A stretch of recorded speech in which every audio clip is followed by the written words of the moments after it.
నమస్తే BCN news కి స్వాగతం. నా పేరు నీలిమ. ముందుగా బీసీఎన్ ప్రేక్షకులందరికీ శ్రీ దేవి శరణవరాత్రి శుభాకాంక్షలు. ఇప్పుడు ముఖ్యాంశాలు. శ్రీవారి లడ్డు అనేది భక్తుల మనోభావాలకు సంబంధించిన అంశం. సుప్రీంకోర్టు ఇచ్చిన తీర్పును స్వాగతిస్తున్నామన్న హోంమంత్రి అనిత. శరన్నవరాత్రి మహోత్సవాలలో భాగంగా భీమవరం పట్నం శ్రీరాంపురంలోని శ్రీ జగన్మాత కనకదుర్గ అమ్మవారిని దర్శించుకున్న ఎమ్మెల్యే అంజబాబు. రాష్ట్రంలో మహిళలకు భద్రత కరువైంది. ఏపీ అరాచక ఆంధ్రప్రదేశ్గా మారిందన్న వైసీపీ మహిళా విభాగం అధ్యక్షురాలు వరదు కళ్యాణి.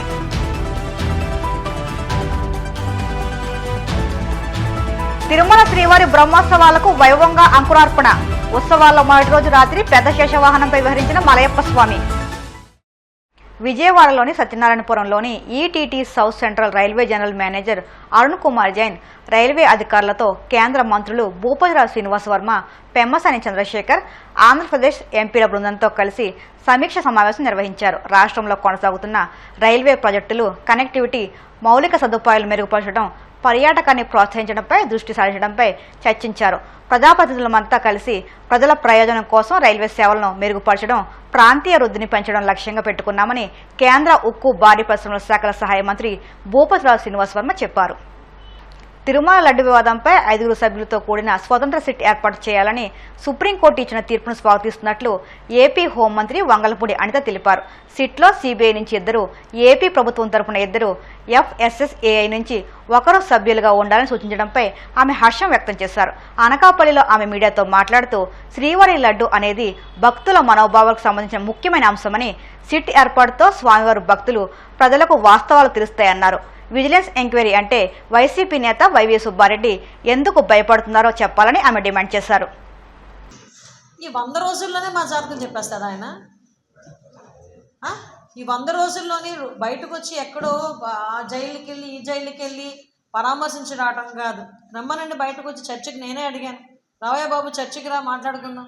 ఈ 100 రోజుల్లోనే మేమేం చేశాము, మీరు ఎక్కడ ఫెయిల్ అయ్యారు, మేము ఎక్కడ చేయగలిగాము అనేది నేనే క్లియర్గా ఒకసారి మేమే చాలు, మా కార్యకర్తలు చాలు, ఎన్డీఏ కుటుంబ సభ్యులు చాలు దాని గురించి మాట్లాడడానికి. అంటే ప్రతిపక్షంలో ఉన్నాం కదా అని చెప్పేసి నోటుకొచ్చినట్టు మాట్లాడుతుంటా పోతే 11 సీట్లు కూడా తర్వాత రాకుండా పోతాయి. ఏంటి డైవర్షన్ పాలిటిక్స్? ఇప్పుడు మీరు చంద్రబాబు నాయుడు గారు చెప్పినట్టుగా పెన్షన్లు 4,000 రూపాయల పెన్షన్లు ఇంటింటికి తీసుకెళ్ళిస్తున్నాం. నీకు మళ్ళీ వాలంటీర్లు ఇవ్వద్దన్నాం కదా అని రోడ్డు మీద వదిలేలా.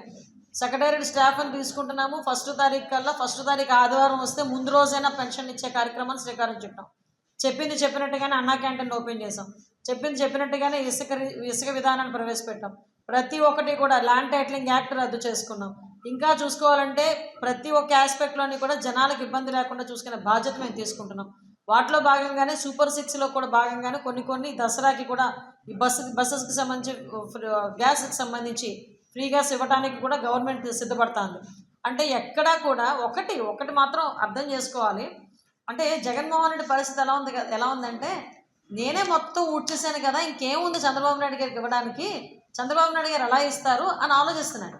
కానీ అక్కడ ఉన్నది జగన్మోహన్ రెడ్డి కాదు, అక్కడ ఉన్నది చంద్రబాబు నాయుడు. కాబట్టి చంద్రబాబు నాయుడు గారికి సంపద సృష్టించడం తెలుసు, ప్రజల్ని కాపాడడం తెలుసు. కాబట్టి ఇచ్చిన హామీలను నెరవేర్చే దిశగా చంద్రబాబు నాయుడు గారు డెఫినెట్గా ముందుకెళ్తారు. మీరు కంగారు పడిపోవాల్సిన అవసరం లేదు. ఈయన మాట్లాడితే సూపర్ సిక్స్ అంటాడండి. అదే విద్యాదీవిని ఎప్పుడు ఇచ్చాడు? అమ్మఒడి ఎప్పుడు ఇచ్చాడండి? గవర్నమెంట్లోకి వచ్చిన 7 నెలల తర్వాత 8 నెలల తర్వాత ఇచ్చాడు. నాకు తెలిసి సంవత్సరం అయిపోయినట్టుంది. ఈయన ఇప్పుడు కూర్చొని మాట్లాడతాడు, నేను ఎప్పుడో చూశాను, నేనుంటే అది వచ్చేది, నేనుంటే ఇది వచ్చేది అని. అసలు ఉండకూడదనే 11 ఇచ్చింది. మళ్ళా నేనుంటే అని మాట్లాడుకోవడం ఎందుకు? జగన్మాత కనకదుర్గ అమ్మవారి ఆశీస్సులు ప్రజలందరిపై ఉండాలని భీమవరం ఎమ్మెల్యే పులపర్తి రామాంజనేయులు ఆకాంక్షించారు. పశ్చిమ గోదావరి జిల్లా భీమవరం పట్నం శ్రీరామపురంలో వేంచేసి ఉన్న శ్రీ చక్ర సహిత శ్రీ జగన్మాత కనకదుర్గ అమ్మవారి ఆలయంలో painters and artist welfare association వారి నిర్వహణలో 33వ దసరా మహోత్సవాల సందర్భంగా శుక్రవారం రాత్రి పార్టీ నాయకులతో కలిసి అమ్మవారిని దర్శించుకుని ప్రత్యేక పూజలు నిర్వహించారు.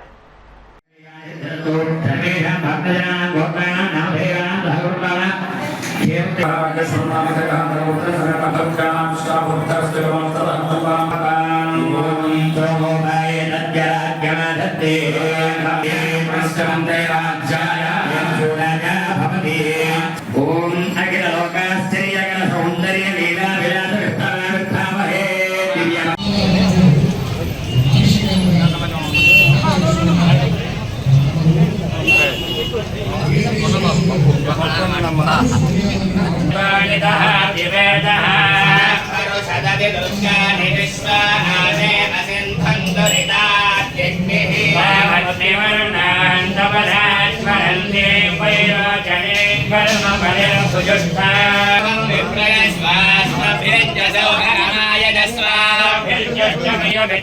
కన్యాకుమారి ధేమహి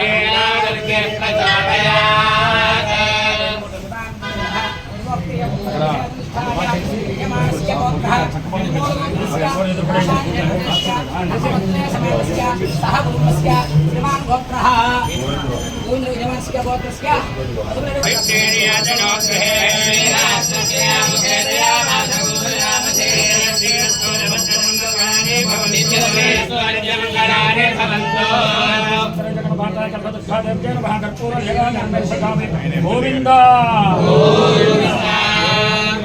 క్షీరసముద్రనాథతనయాం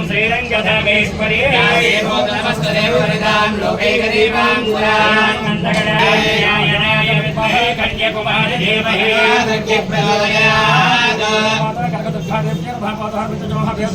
సువర్ణ దివ్యా మంత్రం శృంగమర్పయామి.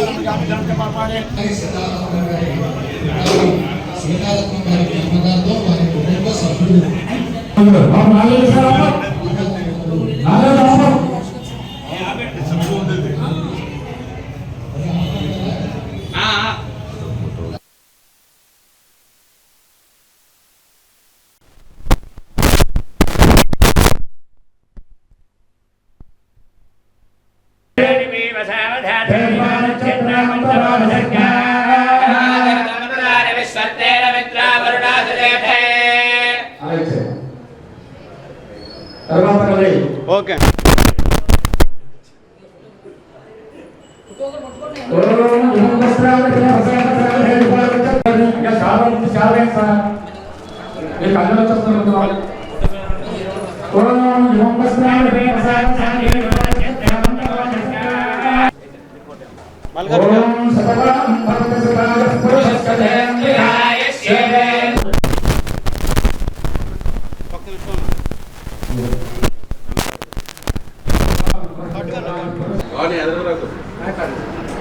కృష్ణ గారు మీరు కొంచెం చల్లిటట్టు. భీమవరం 2వ పట్టణం శ్రీరాంపురం అన్సీ కళ్యాణ మండపం దగ్గర శ్రీ శ్రీ శ్రీ మాతా కనకదుర్గమ్మ అమ్మవారి దేవీ నవరాత్రులు ఎంతో వైభవంగా జరుగుతున్నాయి. 36 సంవత్సరాలుగా ఇక్కడ దేవీ నవరాత్రుల్లో అమ్మవారి ఆశీస్సులతో ఎంతో వైభవంగా జరుగుతున్నాయి.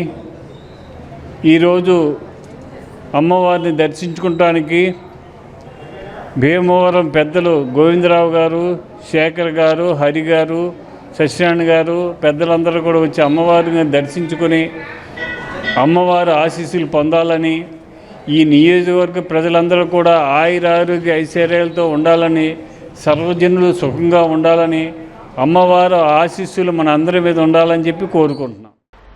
ఏపీ అరాచక ఆంధ్రప్రదేశ్గా మారిందని వైసీపీ మహిళా విభాగం అధ్యక్షురాలు వరదు కళ్యాణి మండిపడ్డారు. కూటమి ప్రభుత్వ పాలనలో రోజు రోజుకు రాష్ట్రంలో మహిళలపై హత్యలు, లైంగిక దాడులు పెరిగిపోతున్నాయని ఆగ్రహం వ్యక్తం చేశారు. విశాఖలో ఆమె మీడియా సమావేశంలో మాట్లాడుతూ సీఎం చంద్రబాబు సొంత జిల్లాలో మహిళలు శవాలే తేలుతున్నారన్నారు. పొంగనూరులో అంజుమ్ అనే బాలిక హత్యకు గురైతే ఇంతవరకు దోషులను పట్టుకూడదన్నారు. చంద్రబాబు పాలనలో చిత్తు కాగితానికి ఉన్న విలువ మహిళకు లేదా అని ఆమె ప్రశ్నించారు. రాష్ట్రంలో మహిళలపై జరుగుతున్న హత్యలు, లైంగిక దాడులపై పవన్ ఎందుకు ప్రశ్నించలేదంటూ వరదు కళ్యాణ్ నిలదీశారు. ఆంధ్రప్రదేశ్ రాష్ట్రంలో ఈ కూటమి ప్రభుత్వం అధికారంలోకి వచ్చాక ఆడపిల్లల తల్లిదండ్రులు తమ పిల్లల్ని బయటికి పంపాలంటే భయపడే పరిస్థితి నెలకొనుంది. రోజుకొక అత్యాచారం, రోజుకొక హత్య మనం వినే పరిస్థితి. ముక్కు పచ్చలారని చిన్నారులు, 7 సంవత్సరాల పాప, అసలు ఆ పాపని చూస్తుంటే గుండె తరుక్కుపోతుంది. ఈరోజు 5వ తేదీ, కనీసం ఆమెని చంపిన వాళ్ళని ఈ రోజుకి పట్టుకోలేదు. సరికదా కుటుంబ సభ్యులు చెప్తూ ఉన్నారు శరీరం మీద గాయాలు ఉన్నాయి, రక్తస్రావం అయిందని చెప్తే పోలీసులు ఏ ఎంక్వైరీ చేయకుండా, ఏ ఇన్వెస్టిగేషన్ చేయకుండా ఏమీ లేవని చెప్పేస్తున్నారు. అంటే ఈ కేసుని నీరు కార్చడానికి అప్పుడే ప్రయత్నాలు ప్రారంభించేశారు. అంటే ఎంత దుర్మార్గంగా ఈ ప్రభుత్వం వ్యవహరిస్తుందో మనం అర్థం చేసుకోవచ్చు. ఈ ఆంధ్రప్రదేశ్ రాష్ట్రంలో ఎలాంటి చీకటి పాలన జరుగుతూ ఉందో ఈ సంఘటన బట్టి మరొకసారి అర్థమైంది. నిజంగా ఆంధ్రప్రదేశ్ అరాచక ఆంధ్రప్రదేశ్గా ఈరోజు మారిపోయిన దుస్థితి కలగడం నిజంగా చాలా దురదృష్టకరం. ఇది సీఎం గారి సొంత జిల్లాలో జరిగింది. సీఎం గారి సొంత జిల్లాలోనే రోజుకొక ఆడపిల్ల శవమై తేలుతూ ఉంటే ఏంటి పరిస్థితి? రాష్ట్రంలో ఆడపిల్లలకి రక్షణ మరి ఉండదా? గత 4 నెలల చూస్తుంటే రోజుకొక సంఘటన, చాలా భయంకరమైన పరిస్థితులు ఈ రాష్ట్రంలో కొనసాగుతూ ఉన్న పరిస్థితి చూసాం. నిజం చెప్పాలంటే పక్కనే ఉన్న మదనపల్లిలో మనం చూసాం ఆ రోజు సబ్ కలెక్టర్ ఆఫీస్లో ఫైల్స్ దగ్ధమైపోతే, అగ్ని ప్రమాదం జరిగితే డీజీపీ గారిని, అలాగే సిఐడి చీఫ్ని, అలాగే రెవెన్యూ స్పెషల్ సెక్రటరీ గారిని, వీళ్ళందరినీ స్పెషల్ హెలికాప్టర్ వేసి సీఎం గారు పంపించారు.